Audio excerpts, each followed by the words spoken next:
خوش آمدید ہے آپ کا انفو 8 AD پر۔ یہ وہ جگہ ہے جہاں ہم دنیا کے چھپے ہوئے رنگ، اقوام کی کہانیاں اور سرزمینوں کے راز آپ تک پہنچاتے ہیں۔ آج ہم جا رہے ہیں اس ملک کی طرف جو کبھی ایک سلطنت تھا، پھر انقلاب کی علامت بنا اور آج بھی دنیا کے تجسس کا مرکز ہے۔ آئیے چلتے ہیں ایران کی سرزمین کی جانب۔ ایران ایک ایسا ملک جس کے بارے میں دنیا بہت کچھ کہتی ہے، مگر حقیقت شاید ہی کوئی جانتا ہو۔ یہ وہ دھرتی ہے جہاں کبھی بادشاہوں کے تاج چمکتے تھے، جہاں دانشوروں نے فلسفے تراشے اور جہاں انقلاب نے تاریخ بدل دی۔ یہ وہ سرزمین ہے جہاں روایت اور جدیدیت آمنے سامنے کھڑی ہے، جہاں قدیم مساجد کی اذانیں نیون روشنیوں والے شہروں کے شور میں گم نہیں ہوتی۔ یہ ملک اسرار سے بھرا ہوا ہے، ایک پہیلی جسے سمجھنے کے لیے وقت کی گرد ہٹانا پڑتی ہے۔ ایران کی سرزمین صدیوں تک آتش پرستی یعنی زرتشت مذہب کا مرکز رہی۔ یہاں کے بادشاہ طاقتور مگر غرور میں ڈوبے ہوئے تھے۔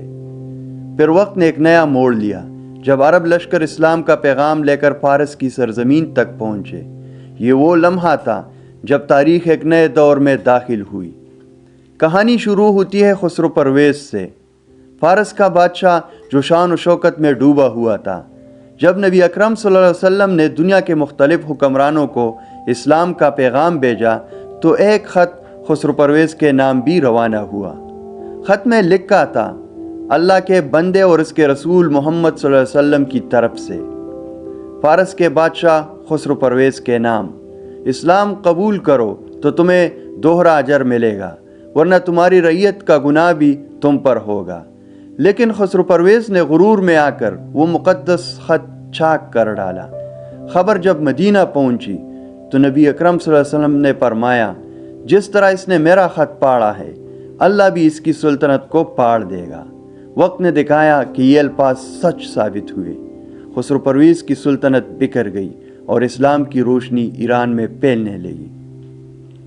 صدیاں گزرنے کے بعد بھی ایران اب بھی خبروں میں رہتا ہے۔ بین الاقوامی میڈیا اسے اکثر پابندیوں، سیاست اور تنازعات کے آئینے میں دکھاتا ہے، لیکن حقیقت یہ ہے کہ یہ قوم اپنے نظریے، اپنے تہذیب اور اپنی خود مختاری پر فخر کرتی ہے۔ یہاں کے لوگ صرف ایک قوم نہیں، ایک نظریہ ہے جو اپنی تاریخ سے جڑے رہ کر دنیا کی تیز ہوا میں بھی اپنی شناخت قائم رکھے ہوئے ہیں۔ ایران مشرق وسطیٰ کے دل میں واقع ہے۔ شمال میں بحیرہ کیسپیئن، جنوب میں خلیج فارس، مشرق میں افغانستان و پاکستان اور مغرب میں ترکی و عراق اس کے ہمسائے ہیں۔ رقبہ 8 لاکھ سے زیادہ مربع کلومیٹر ہے اور آبادی تقریباً 8 کروڑ سے زیادہ۔ یہ وہ ملک ہے جہاں پہاڑ، صحرا اور برف پوش چوٹیاں ایک ہی سرزمین پر ملتی ہیں۔ ایران کے لوگ محنتی، تعلیم یافتہ اور خوددار ہیں۔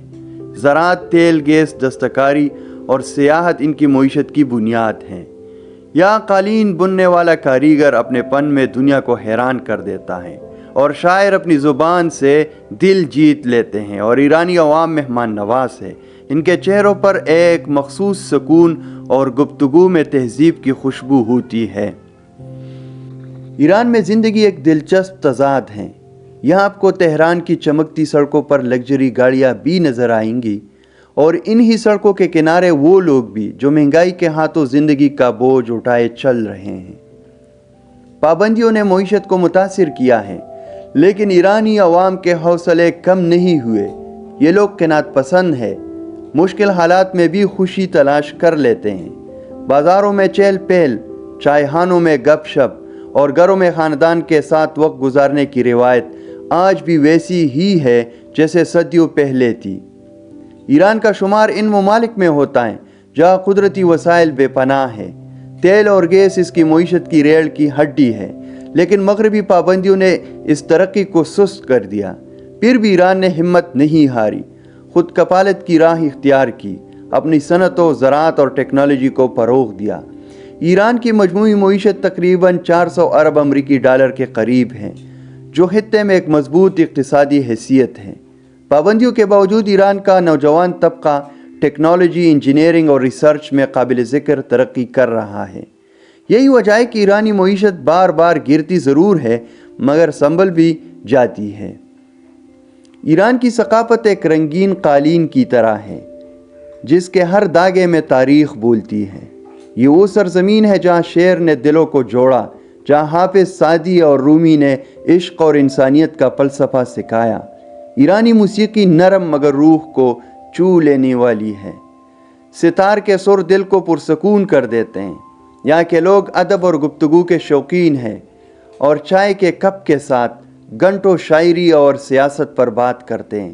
روایتی لباس میں سادگی اور کانوں میں ذائقے کی گہرائی پائی جاتی ہے۔ چلو کباب اور قورمہ سبزی ایران کی پہچان ہے۔ تہواروں میں نوروز یعنی نیا سال سب سے زیادہ جوش و خروش سے منایا جاتا ہے، جہاں گھروں کی صفائی، تحائف اور مسکراہٹوں سے فضائیں بھر جاتی ہیں۔ اور پھر آتا ہے وہ موڑ جس نے ایران کو دنیا کے نقشے پر ہمیشہ کے لیے بدل دیا۔ 1979 کا سال جب عوام کے صبر کا پیمانہ لبریز ہو چکا تھا۔ شاہی ایران کی بادشاہت، امریکی اثر رسوخ اور معاشرتی نابرابری نے ایران کو ایک آتش فشاں بنا دیا۔ یہ آتش فشاں پھٹا اور اس کے شعلوں میں سے ایک نئی قوم نے جنم لیا۔ آیت اللہ خمینی کی قیادت میں انقلاب نے صدیوں پرانی بادشاہت کا خاتمہ کیا اور ایران ایک اسلامی جمہوریہ بن گیا۔ دنیا حیران رہ گئی۔ ایک قوم جس نے بندوقوں سے نہیں، عقیدے اور عزم سے نظام بدل دیا۔ اس انقلاب نے ایران کو عالمی سیاست میں ایک طاقتور مگر متنازع کردار دے دیا۔ کچھ اسے آزادی کی علامت سمجھتے ہیں تو کچھ اسے سخت گیر نظام کا چہرہ کہتے ہیں، مگر حقیقت یہ ہے یہ انقلاب ایران کی روح میں بس چکا ہے۔ آج بھی ہر ایرانی کے دل میں اس کی گونج سنائی دیتی ہے۔ جب کوئی ایران کی سرزمین پر قدم رکھتا ہے تو اسے محسوس ہوتا ہے جیسے وہ وقت کے کسی دروازے سے گزرا ہو۔ یہ ملک جہاں تاریخ سانس لیتی ہے، جہاں ہر اینٹ، ہر گلی ایک کہانی سناتی ہے، دنیا کے ان چند ملکوں میں سے ہیں جو مسافر کو صرف جگہ نہیں احساس دیتے ہیں۔ پاکستان سے ایران جانا آج پہلے سے کئی زیادہ آسان ہے۔ بلوچستان کے راستے تفتان بارڈر سے داخل ہو تو سامنے ہے زاہدان، جہاں سے ایران کی تہذیبی دنیا کا آغاز ہوتا ہے۔ اگر ہوائی سفر پسند کرے تو لاہور، کراچی یا اسلام آباد سے تہران، مشہد یا شیراز کے لیے براہ راست پروازیں دستیاب ہیں۔ اور جب آپ ایران پہنچیں تو ہر شہر میں کچھ نیا، کچھ دل کو چھو لینے والا ملتا ہے۔ تہران جدید ایران کا چہرہ، اونچی عمارتیں، مصروف شاہراہیں اور وہ نوجوان نسل جو خوابوں کے پیچھے دوڑتی ہے۔ اسی طرح اصفہان جہاں فن، تعمیر اور روحانیت ایک دوسرے سے ملتے ہیں۔ نقش جہاں اسکوائر پر کھڑے ہو کر محسوس ہوتا ہے جیسے صدیوں کی تاریخ خاموشی سے آپ کو دیکھ رہی ہو۔ اگر ہم بات کریں شیراز کی جو کہ ایران کا دل ہے، جہاں شاعری، خوشبو اور باغات آپ کا استقبال کرتے ہیں، یہ وہی شہر ہیں جہاں حافظ اور سعدی کے اشعار ہوا کے ساتھ سفر کرتے ہیں۔ مشہد ایمان اور سکون کا شہر، امام رضا کے مزار پر وہ روحانی احساس ملتا ہے جو الفاظ میں بیان نہیں ہو سکتا۔ اور پھر ہے تبریز، ایران کا دروازہ، جہاں ترک، فارسی اور ایرانی روایات ایک ساتھ بہتی ہے۔ ایران صرف ایک منزل نہیں، ایک تجربہ ہے۔